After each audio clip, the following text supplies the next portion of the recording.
Clara desceu da diligência como se estivesse a sair da sua antiga vida. A lama salpicou as suas botas de imediato, fria e espessa, como se o próprio solo quisesse puxá-la para baixo e mantê-la ali. Chovia há dias, transformando a rua principal de Pine Hollow, Colorado, num rio castanho. A cidade agarrava-se à encosta da montanha, pequena e desgastada, com telhados escuros e varandas tortas, sob os dentes afiados das montanhas rochosas. Parecia pobre, parecia cansada, parecia o tipo de lugar onde uma mulher poderia desaparecer. O motorista inclinou-se e gritou através da garoa que a viagem tinha terminado. Clara não respondeu. Apenas apertou com mais força a sua mala de viagem. Era mais pesada do que parecia. E não por causa das roupas. Dentro dela, escondidas sob tecidos dobrados e panos oleados, estavam as ferramentas que ela havia prometido a si mesma nunca mais tocar. Ela havia corrido 3.200 quilômetros de Boston para chegar até ali. Cada quilômetro foi comprado com mentiras. Cada quilômetro tinha o objetivo de enterrar um nome que poderia destruí-la. Um homem saiu do maior prédio da rua, uma estrutura de 2 andares com a inscrição Barrett's General Store, pintada na fachada. Ele caminhou em direção a ela com passos firmes, sem pressa, sem insegurança. Era alto, tinha ombros largos e vestia-se como um homem que trabalhava para ganhar a vida. O cabelo tinha fios grisalhos nas têmporas. Os olhos eram da cor de nuvens de tempestade. "Menina?", perguntou ele com cuidado nas palavras. Clara ergueu o queixo. "Sim, Clara Wynne, de Boston." "Sou Samuel Barrett", disse ele. A voz dele era grave e calma, do tipo que não desperdiçava palavras. "Bem-vinda a Pine Hollow." Ele estendeu a mão para pegar a mala de viagem dela. Clara a puxou para trás sem pensar. O movimento foi rápido, brusco, como um reflexo. As sobrancelhas de Samuel se levantaram ligeiramente. "É pesada", disse ele. "Eu levo", respondeu Clara. Suas palavras saíram muito duras. Ela forçou um pequeno sorriso para suavizá-las. "Prefiro carregar minhas próprias coisas." Samuel a estudou por mais um segundo. Clara sentiu como se fosse uma mão na sua pele. Ele estava a ler a sua postura, a qualidade do seu vestido, a maneira como os seus dedos tremiam ao redor da alça. Ele não a pressionou, mas Clara podia ver perguntas no seu silêncio. Ele apontou para a loja. "Os seus quartos são no andar de cima. Espero que sejam do seu agrado." Clara seguiu-o pela rua lamacenta. Ela sentiu olhos sobre si. Uma mulher mais velha parou, varrendo o local com o olhar. 2 homens do lado de fora do salão se inclinaram e sorriram. Uma menina com tranças apertadas olhou com admiração. Clara manteve o rosto calmo e os passos firmes, como se pertencesse àquele lugar, como se não tivesse acabado de chegar, carregando um segredo que poderia arruinar tudo. Dentro da loja, o ar cheirava a café, couro e tabaco. Barris e sacos ocupavam o chão. Latas e tecidos enchiam as prateleiras. Uma escada estreita subia nas traseiras. Samuel destrancou a porta do andar de cima e manteve-a aberta. Os quartos eram pequenos, mas limpos. Uma mesa, um fogão, um quarto simples com uma cama de ferro, um lavatório e até um pequeno lavabo que parecia um luxo tão longe do leste. Um vaso com flores silvestres estava sobre a mesa. Alguém tinha esfregado o chão com sabão. O cheiro forte e limpo atingiu o nariz de Clara. "Pedi à senhora Tin para limpar", disse Samuel, limpando a garganta, permanecendo na porta como se não quisesse cruzar uma linha invisível. "Ela administra a pensão. Deixou pão, café e conservas. Achei que ela precisaria de tempo para se instalar." "Que gentileza", disse Clara. Colocou a mala de viagem perto da porta do quarto, onde pudesse vê-la e protegê-la. Samuel colocou uma chave de latão ao lado das flores. "Conversaremos de manhã sobre as expectativas, sobre o namoro de 3 meses que combinamos nas cartas." Clara assentiu. "Sim", ele hesitou, como se quisesse dizer mais alguma coisa. Então tocou a aba do chapéu e virou-se para sair. "Samuel", disse Clara antes que pudesse se conter, ele parou e olhou para trás. "Por que você fez isso?", perguntou ela. "Por que colocaste um anúncio procurando uma noiva?" Seu maxilar se contraiu quase imperceptivelmente. "Pelo mesmo motivo que você respondeu, eu espero." Seus olhos fixaram-se nos dela. "Um homem fica solitário aqui, quer um futuro, alguém com quem construir uma vida." Então sua voz baixou. "Qual é o seu motivo, Clara?" Por que uma mulher como você viria para uma cidade mineira no meio do nada? Citação. O coração dela batia tão forte que ela o sentia na garganta. Ela havia ensaiado essa resposta durante a longa viagem para o oeste. Ela a repetiu até soar suave e simples. Eu era professora em Boston, disse ela. A família para quem eu trabalhava se mudou. Eu não quis acompanhá-los. Eu queria um novo começo. Samuel a observou por tempo suficiente para que Clara temesse que ele pudesse ouvir seus pensamentos. Então, ele acenou com a cabeça uma vez. Novos começos são bons. Este país foi construído com base neles. Quando ele saiu e a porta se fechou, Clara apoiou as duas mãos na mesa e soltou um suspiro que nem sabia que estava a aprender. Ela tinha conseguido. Estava ali. Ninguém em Pine Hollow sabia a verdade. Clara levou a mala de viagem até a cama e abriu-a. Os instrumentos estavam lá dentro como cobras adormecidas. Os bisturis brilhavam na luz que se esvaía. Pinças, tesouras, até mesmo uma serra de ossos embrulhada em um pano.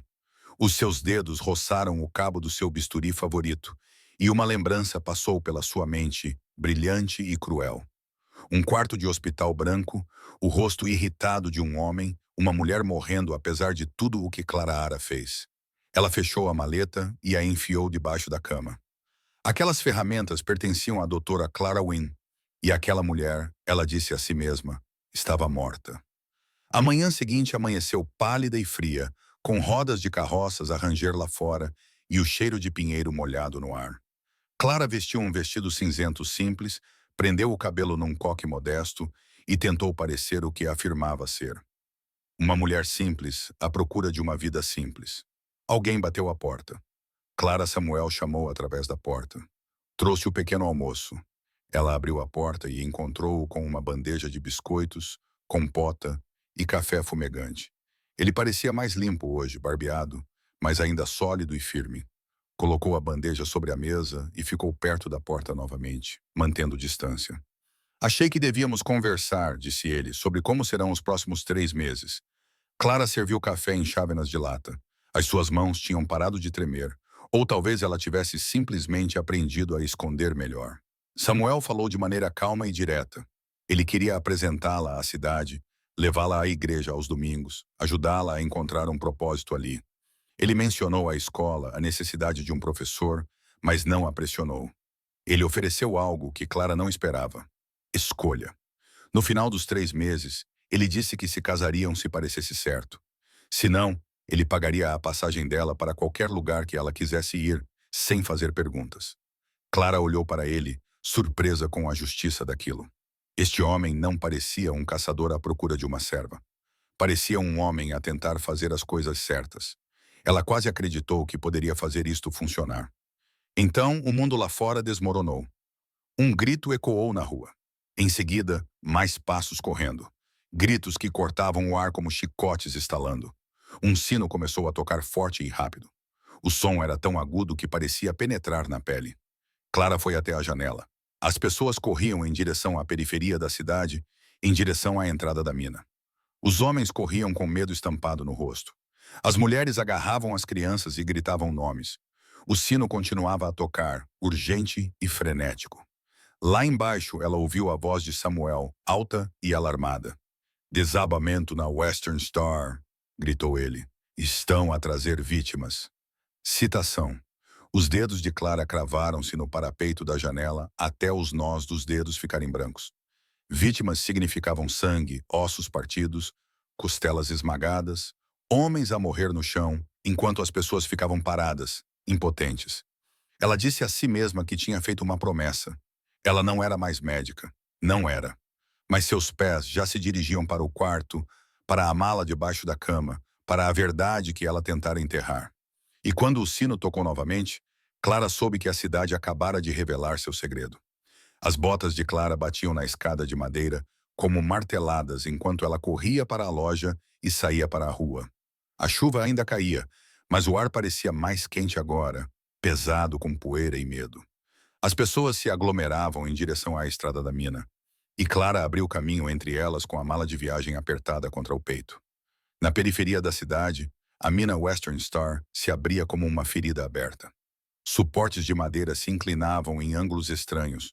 Homens gritavam ordens. Outros arranhavam os escombros com as mãos nuas, olhos arregalados, rostos cobertos de lama.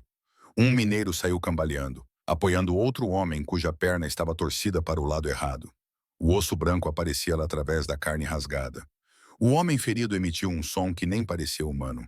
Clara parou de pensar. O seu corpo se moveu como se lembrasse do seu verdadeiro nome. Deitem-no no chão, ordenou ela, apontando para um pedaço de terra longe da entrada. Ela se ajoelhou e abriu a mala. O menor que carregava o homem ferido olhou para ela. Quem diabos é você? Alguém que pode ajudar, disse Clara. A sua voz era aguda, firme e forte. Qual é o nome dele? Tommy. Tommy Reeves. O rosto de Tommy estava cinzento, a sua respiração curta e rápida. Clara pressionou 2 dedos no pescoço dele.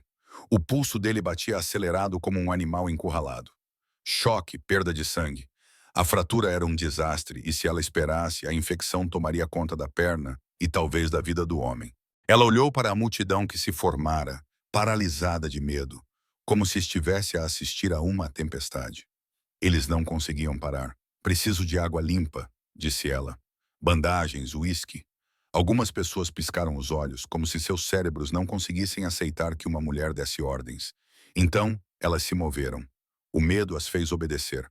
Alguém gritou. O Dr. Mitchell está a caminho. Citação. Clérigo olhou para a colina e viu o médico da cidade lutando contra a lama, com sua maleta médica balançando ao seu lado. Ele era velho, mais velho do que ela imaginava. Seus ombros estavam caídos. Suas mãos tremiam, mesmo enquanto tentava se apressar. Clara podia ver o pânico no rosto dele antes mesmo de ele chegar até eles. Mais mineiros saíram do poço, arrastando corpos. Um homem agarrou o peito, tossindo sangue nas mãos. Outro estava deitado, inerte, com um corte no couro cabeludo que mostrava o osso sob a pele rasgada. Eram muitos. O Dr. Mitchell chegou ofegante. Menina, disse ele com a voz a falhar. Afaste-se, eu sou o médico aqui. Clara olhou para ele, depois para o osso exposto de Tommy, depois de volta para o velho com as mãos a tremer. Sentiu algo frio a instalar-se no peito. Não era orgulho, era sobrevivência. Com todo o respeito, disse que aquela perna precisava de ser tratada agora. Sentia-se confiante para o fazer? Citação. O rosto de Mitchell corou. Veja bem, porque se não se sentir confiante, Clara interrompeu. Eu posso? Os seus olhos estreitaram-se. E quem é você para dizer isso?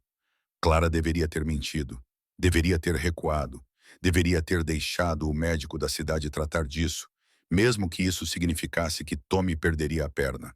Mas ela não conseguiu. Tenho formação em cirurgia, disse ela. Assisti médicos em Boston durante anos. Eu sei o que estou a fazer.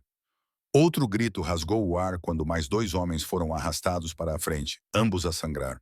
O olhar de Mitchell passou rapidamente de um para o outro, a impotência espalhando-se pelo seu rosto, o seu orgulho lutando contra a verdade do que via. Finalmente ele engoliu em seco. São muito, sussurrou ele. Não consigo. Então deixe-me ajudar, disse Clara, agora mais suave. Só até passarmos por isto. Mitchell olhou para ela, depois acenou com a cabeça uma vez, de forma rápida e seca.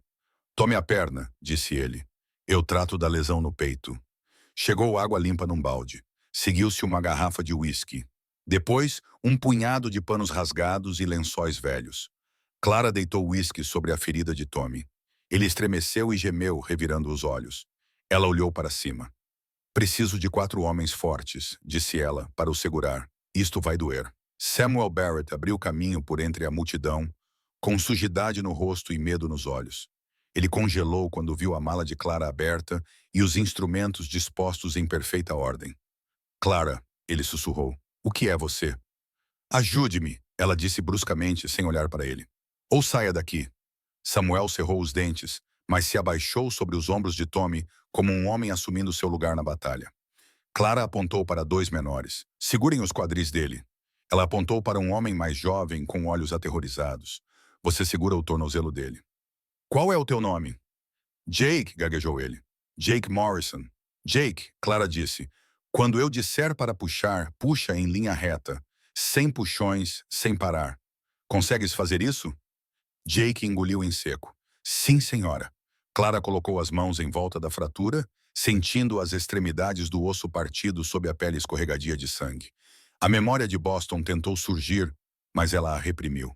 Isso não era o passado. Era o presente. Era uma vida à sua frente, não um escândalo atrás dela. À contagem de 3, disse ela. 1, 2, 3, puxe. Jake puxou. Tommy gritou. Samuel segurou-o com força de ferro. Clara guiou as extremidades do osso, firme e segura, empurrando e alinhando até as pernas ficarem esticadas. Ela sentiu um momento em que as peças se encaixaram no lugar. Ela não comemorou. Ela não respirou. Ela apenas passou para a próxima etapa. Segurem-no, disse ela. Não o deixem mexer. Ela limpou a ferida, retirando areia e lascas com uma pinça.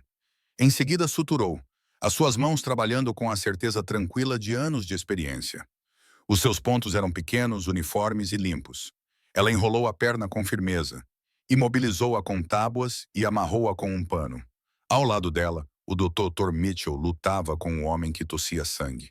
Clara ouviu por 3 segundos e tomou a sua decisão. Doutor, ela chamou. Ele precisa de descompressão.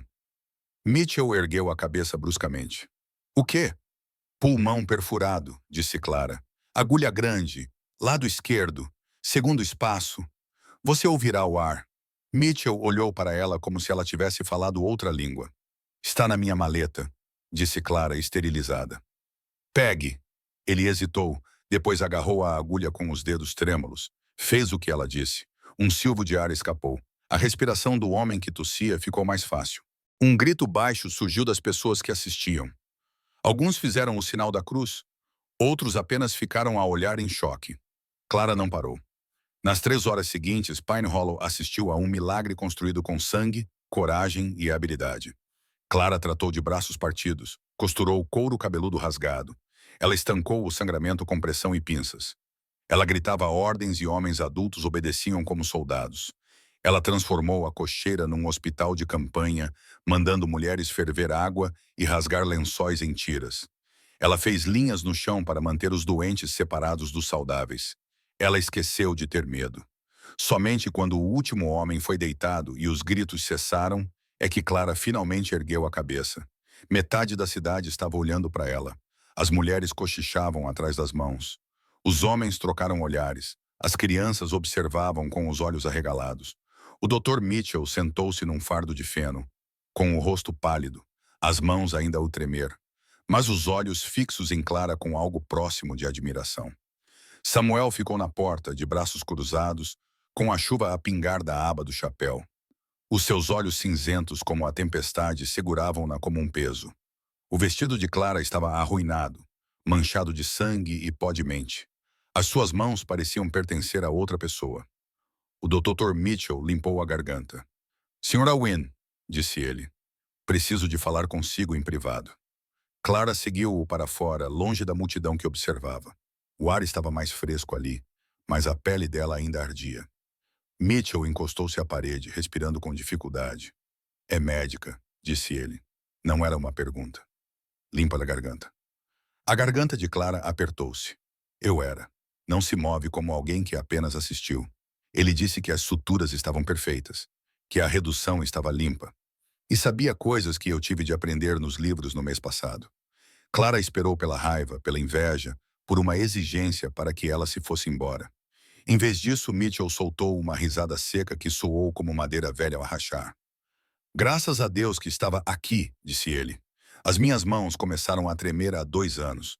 Tenho escondido isso, controlando, rezando para que nenhuma crise real acontecesse. Ele levantou os dedos trêmulos.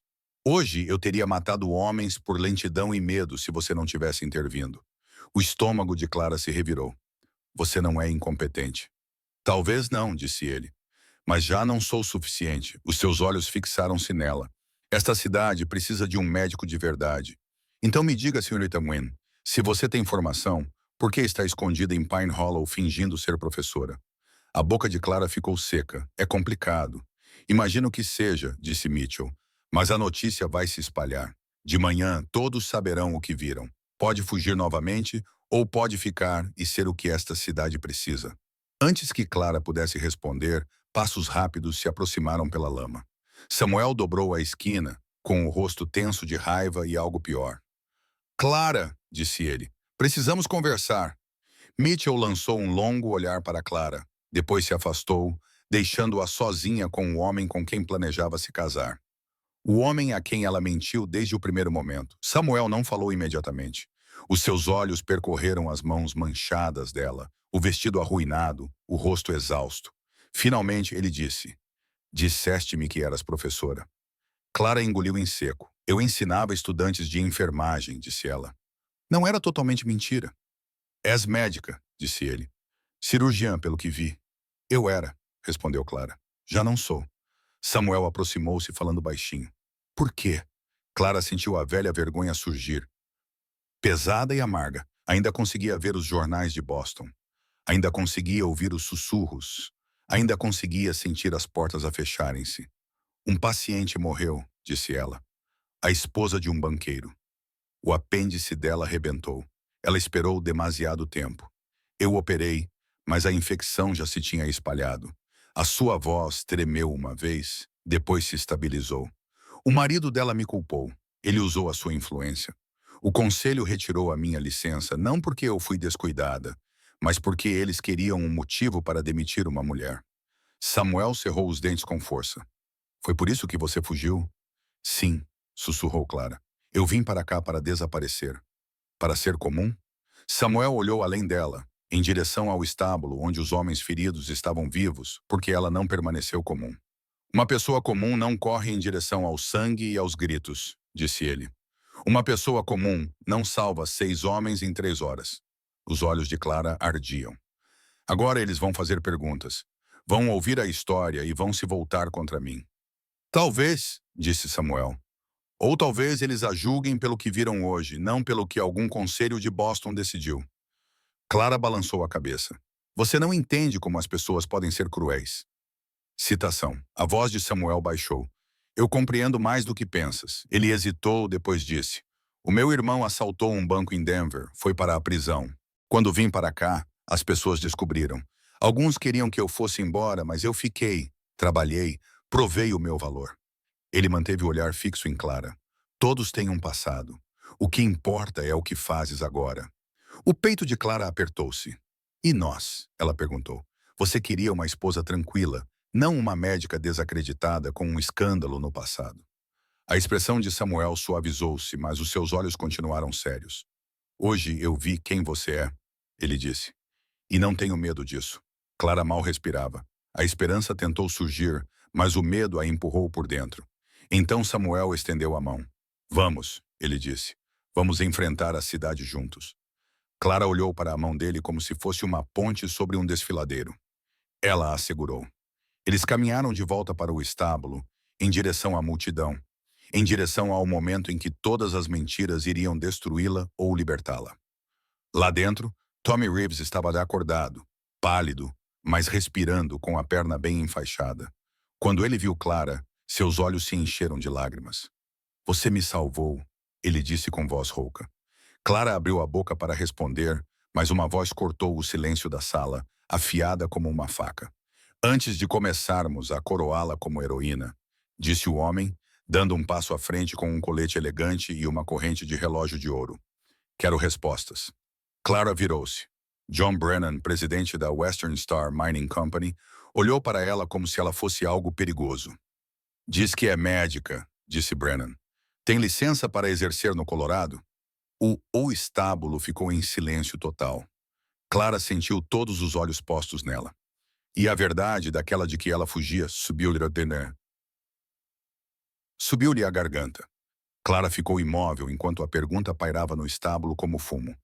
Os olhos de John Brennan estavam duros, fixos nela da maneira como um homem estuda um problema que quer controlar.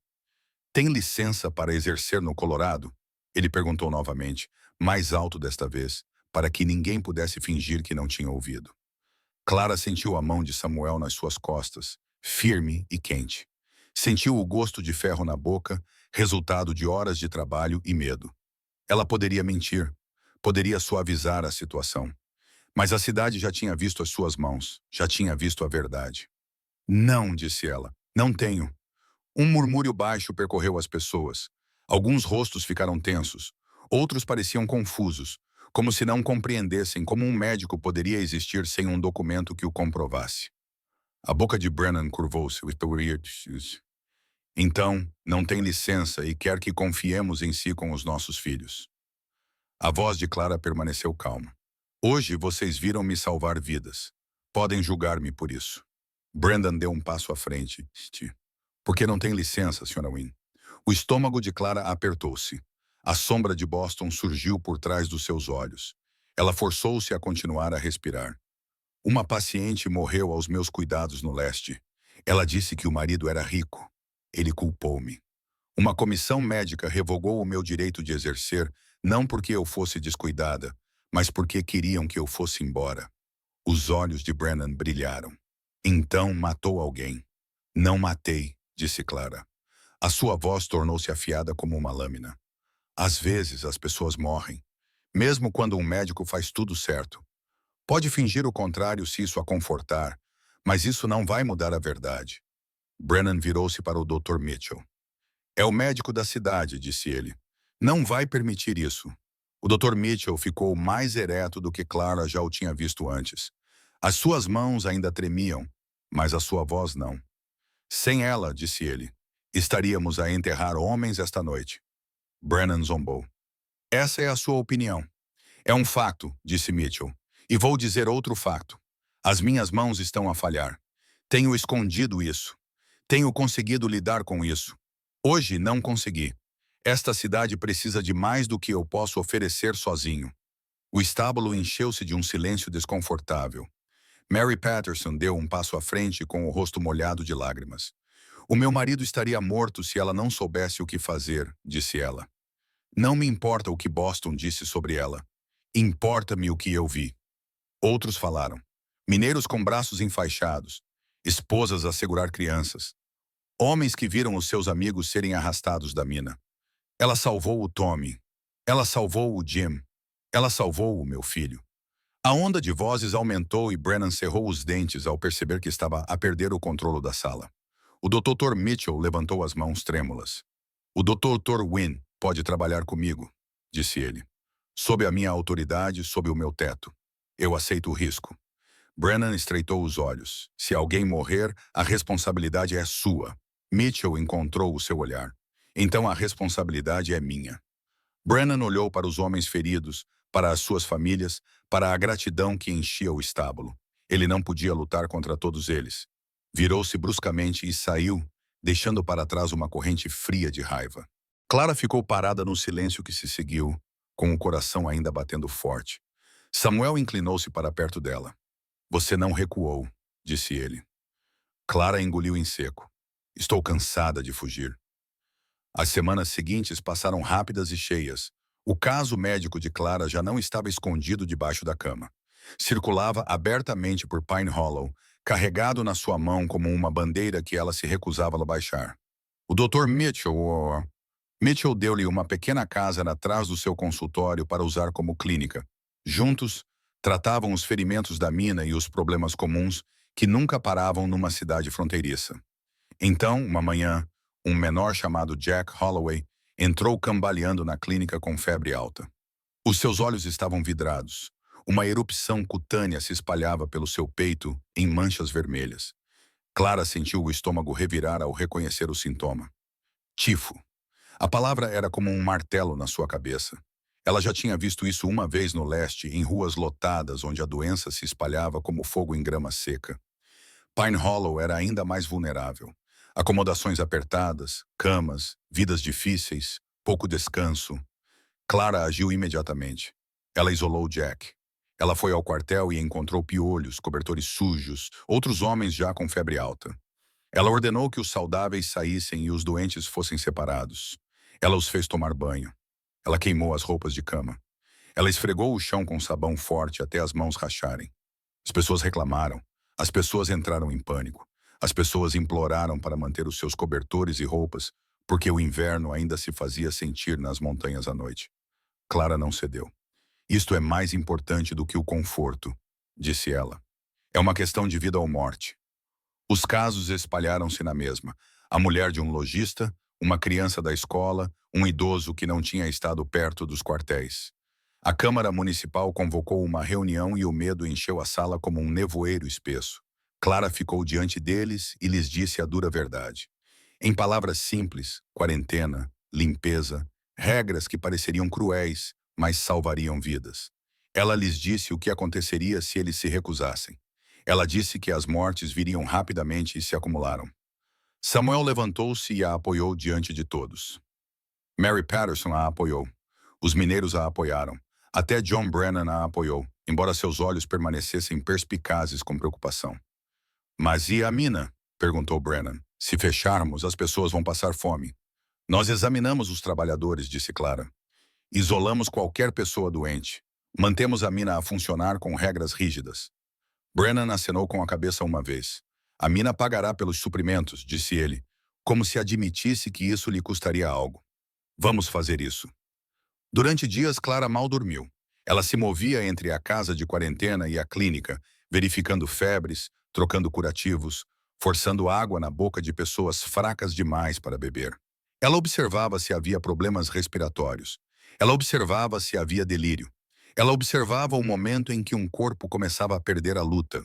Foi durante esses dias que John Brennan veio até ela novamente, mas não como um inimigo.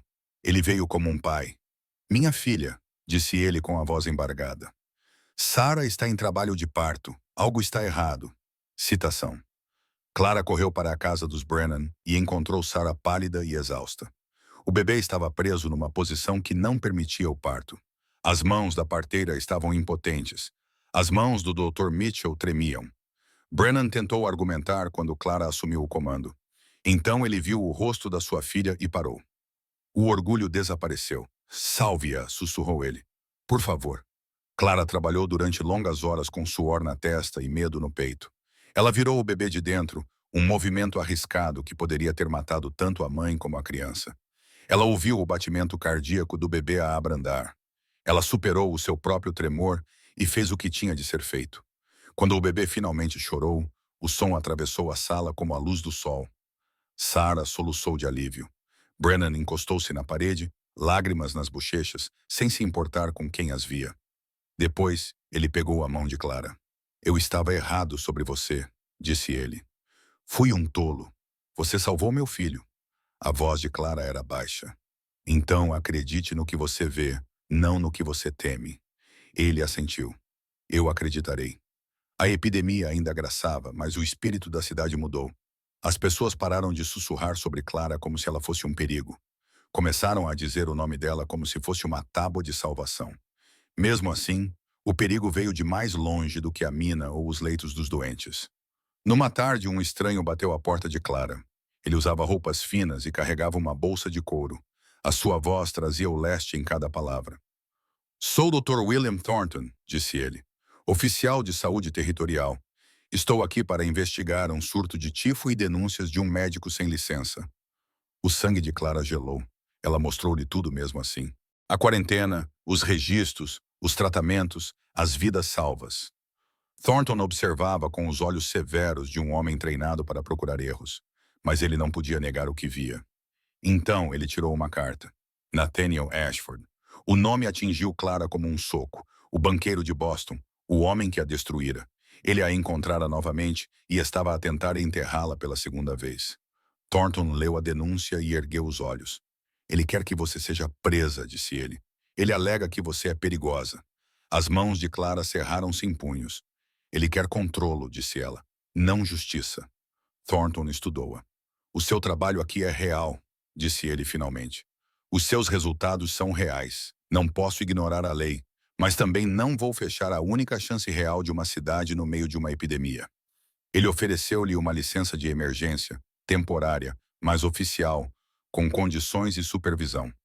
Ainda não era liberdade, mas era uma porta aberta em vez de fechada. Quando Clara segurou o papel assinado no dia seguinte, a sua garganta ela apertou-se. Ela não sentia aquele tipo de vitória desde a faculdade de medicina. Não era barulhenta, não era orgulhosa, era apenas real. Naquela noite, a cidade reuniu-se no salão. Acenderam lanternas e levantaram os copos. Aplaudiam o médico que se mantivera na lama e se recusara a deixar as pessoas morrerem. Clara ficou no meio do barulho, emocionada, E pela primeira vez em muito tempo, não se sentiu como um fantasma. Sentia-se como uma mulher com um lugar. Lá fora, as montanhas observavam em silêncio. Lá dentro, Pine Hollow respirava em conjunto, ferida, mas viva, mantida no lugar pelo trabalho árduo e pela esperança teimosa. Clara sabia que mais tempestades viriam, que pacientes morreriam algum dia, que as pessoas poderiam se voltar contra ela novamente. A fronteira não era gentil e a vida não prometia justiça. Mas, enquanto caminhava de volta pela rua molhada com a licença guardada em segurança no bolso, Clara compreendeu algo simples. Ela tinha vindo para Pine Hollow para se esconder. Uma epidemia forçou a verdade a vir à tona e a cidade a escolheu mesmo assim.